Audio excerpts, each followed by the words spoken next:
भारतातल्या शास्त्रज्ञांनी, भारतातल्या तंत्रज्ञानाने, भारतातल्या अधिकाऱ्यांनी, भारतातल्या मजुरांनी भारतीय साहित्य वापरून जगातलं सर्वात मोठं संशोधन केंद्र उभं केलंय की आजही त्याचे जवळपास 50% जास्त वापर परदेशातले शास्त्रज्ञ इन्क्लुडिंग नासा, इसा, इरा सारख्या संस्था करतायत आणि ही आपल्यासाठी खूप अभिमानाची गोष्ट आहे. डॉक्टर भाभांनी 4 शास्त्रज्ञांना परदेशातनं बोलवलं होतं.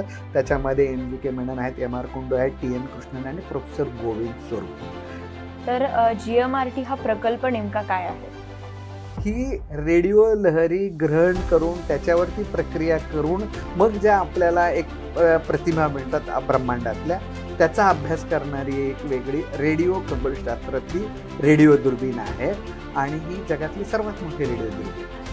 सर, जुन्नरमधलं खोडद हेच ठिकाण का निवडलं गेलं? तुम्ही जर का जुन्नरच्या भागाचा अभ्यास केला तर जुन्नर तालुक्यातल्या अनेक टेकड्यांनी वेढलेला तालुका आहे. कमी प्रमाणात पाऊस पडतो, बर्फ शक्यतो पडत नाही आणि इतक्या आर्थिक बाबींचा विचार करून इतक्या उच्च दर्जाचं काहीतरी बनवणं हे खूप अवघड असतं, पण आपल्या शास्त्रज्ञांनी ते करून दाखवलं. पण जागतिक दर्जाचं संशोधन, त्याच्या रिसर्च पेपर्स आणि त्या लेवलचे जागतिक दर्जाचे शास्त्रज्ञ आज आपल्याकडे GMRT आहेत. विज्ञानाकडे मुलांनी शिक्षण घेतलं पाहिजे.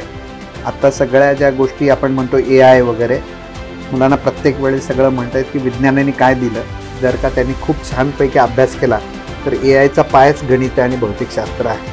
हे जर का त्यांनी केलं आणि वैज्ञानिक दृष्टिकोन जर का भारतामध्ये वाढला तर अनेक अशा समस्या आहेत की त्या आपल्याला विज्ञानाच्या दृष्टीने GMRT असेच एक त्यातनं वरती आलेला एक प्रकल्प आहे की जो जगामध्ये खूप मोठ्या प्रमाणात त्याचं नावलौकिक आहे.